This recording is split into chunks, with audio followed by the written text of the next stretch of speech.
Hi guys, I'm Lindsey Peers and you're here at my studio, The Craft Studio, and today we're going to learn how to make a great zookeeper themed craft, a lion mask. You're going to start with a paper plate, and since we're making a mask, you want to make sure to cut some eye holes. And I always kind of fold it in half. And to cut my eyes, I do little half circles, and it's a little bit easier than having to cut with the actual plate open.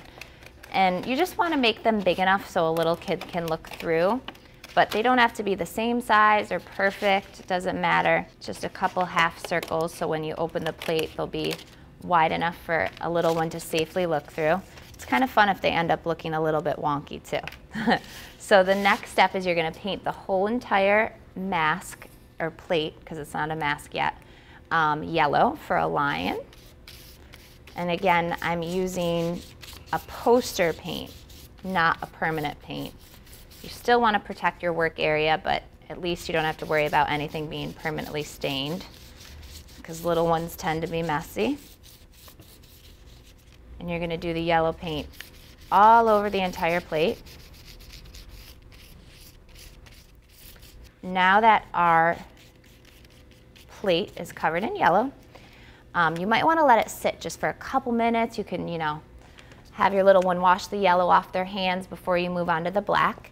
And next we're going to paint on the nose and kind of like some little whisker freckles. I think doing a circle, you just need a small brush, and you kind of just literally move the brush in little circles. And again, it doesn't have to be perfect. It can be as big or as small as you want. And then it's kind of fun because the bristles on the brush almost make it look like freckles if you just kind of dab. They don't need to be perfect. You want that whiskery part of the lion. And we're gonna let that dry. And the next thing we're gonna do is we're gonna curl our pipe cleaners to make it look like actual whiskers.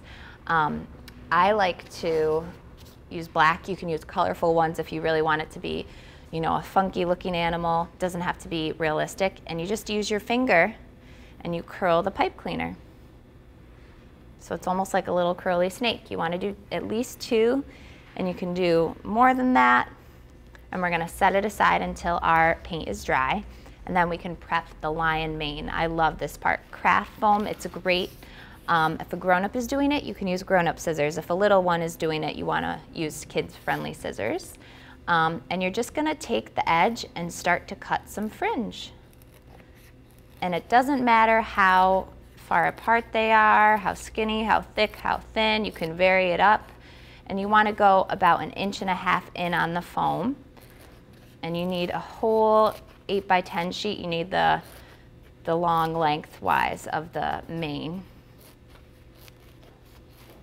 Okay, and then when you get to the end, leaving room so you don't cut off the fringe so it falls off, you're going to do a nice straight line.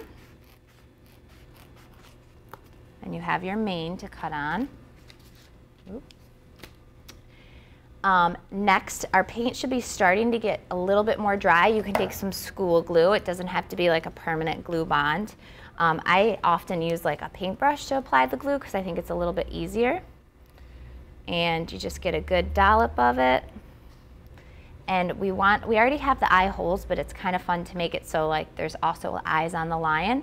You can put the glue right on the back of the foam circle. And it doesn't matter if they're matching colors. It's kind of fun, again, to get silly with it. And I like to glue it so it covers part of the eye mask. Not enough so the little one can't see, but so the eyes look like they're really the child who's wearing it. Make it look like their eyes are them. And then you can layer the foam to kind of make them look more fun. I like to do 3 different colors, 3 different circles to make the eyes really pop out. Okay. And you might need that to let sit and dry for a little bit. And in the meantime, you can take your glue paintbrush, you can get some more glue, and along one of the edges of our mane, you can brush the glue right on. And you can take your plate and kind of wrap the fringe. It being cut makes it a little bit flexible, so you can really glue it on. In the meantime, while you're letting it dry, you can find out where you want to poke your whiskers, and you can poke that right through your plate once the paint is dry, and it'll stick right in there. Same with the other side, and just bend it and it stays right there on the plate. And then the last step is to hole punch it so you have a spot where the ribbon can go. I just use ribbon to put it on a child, and you poke one hole in each side with a hole punch. You double knot it, and then you have a mask that someone can wear. And that's how you do it, guys. Thanks so much for watching.